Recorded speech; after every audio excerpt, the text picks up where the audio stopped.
Hello friends, KG classes में आपका स्वागत है। आज हम आपको फोर्थ पार्ट पढ़ाएंगे, the adventure by Jayant Narlikar. Their victory in the battle was not only a great morale booster to the Marathas but it also established their supremacy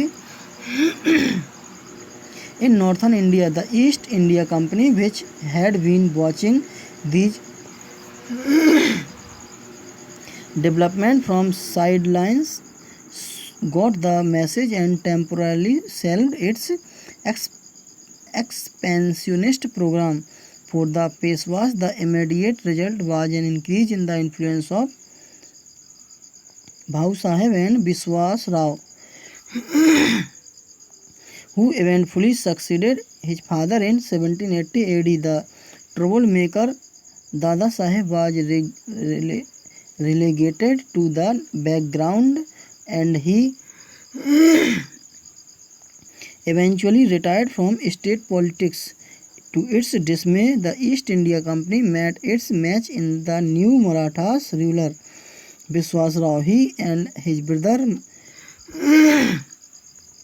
Madhava Rao combined political acumen with valor and systematically expanded their influence all over India. The company was reduced to pockets of influence near Bombay, Calcutta and Madras, just like its European rivals, the Portuguese and the French.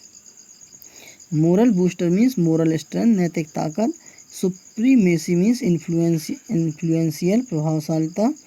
Temporarily means for a time only, थोड़े समय के लिए. Trouble maker means a vexing man, दुख देने वाला. रिलीगेटेड to band, चला गया.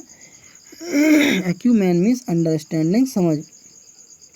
लड़ाई में उनकी मराठों की विजय से न केवल उनके नैतिक बल को बढ़ावा मिला बल्कि इसने उत्तरी भारत में इनकी प्रभावशाली सत्ता भी स्थापित कर दी. ईस्ट इंडिया कंपनी, जो दूर से इन घटनाओं को निगरानी कर रही थी, कुछ सबक मिल गया और उन्होंने अपने विस्तार के कार्यक्रम को अल्प अवधि के लिए स्थगित कर दिया. पेशवा के लिए इसका तात्कालिक नतीजा यह हुआ कि भाऊ साहब व विश्वास राव का प्रभाव बढ़ गया, जो घटनानुसार 1780 में अपने पिता का उत्तराधिकारी बना. विघ्न उत्पन्न करने वाले दादा साहेब को पीछे ढकेल दिया गया और उसने आहिस्ता आहिस्ता शासन की राजनीति से संन्यास ले लिया. दुख की बात यह थी कि ईस्ट इंडिया कंपनी को एक नए मराठा शासक विश्वास राव के रूप में अपना प्रतिद्वंदी मिल गया. वह और उसके भाई माधव राव में राजनीतिक प्रगाढ़ता और शौर्य का गठबंधन था और उन्होंने विधिवत समस्त भारत पर अपना प्रभाव जमा लिया. कंपनी का प्रभाव अन्य यूरोपियन प्रतिस्पर्धियों, पुर्तगालियों और फ्रांसीसियों की भांति मात्र बम्बई, कोलकाता व मद्रास जैसे छोटे क्षेत्रों में तक सिमट कर रह गया था.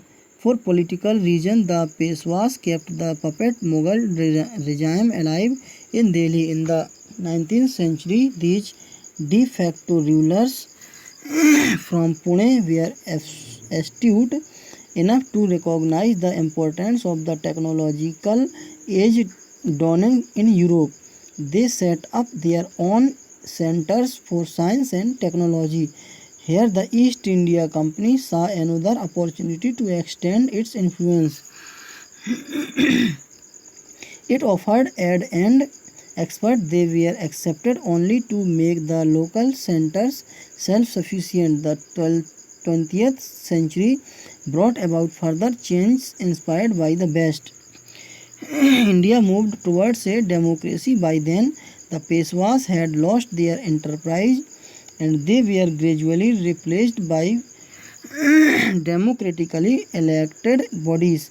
The Sultanate at Delhi survived even this transition, largely because it bided no real influence. The Shahanshah of Delhi was no more than a figurehead to rubber stamp the recommendation made by the central parliament.